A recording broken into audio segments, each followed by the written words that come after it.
বিসমিল্লাহির রহমানির রহিম।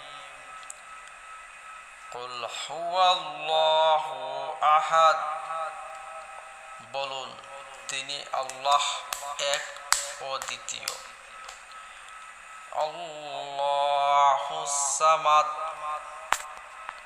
আল্লাহ অমহপক্ষী, সকলেই তার অমহপক্ষী। লাম ইয়ালিদ ওয়া লাম ইউলাদ। তিনি কাউকে জন্ম দেননি এবং তাকেও জন্ম দেওয়া হয়নি। ওয়া লাম ইয়াকুল লাহু কুফুয়ান আহাদ। আর তার সমতুল্য বা সমকক্ষ কেউ নেই। সূরা ইখলাসের শিক্ষা। এই সূরার আল্লাহ তাআলা একক, তার অমহপক্ষিতা এবং তার তুলনাহীন মহিমার ঘোষণা করা হয়েছে। এটি তাওহীদের অন্যতম গুরুত্বপূর্ণ সূরা। আর এই সূরা আমরা প্রত্যেক নামাজের রাকাতে একবার হলেও আমরা পড়ি।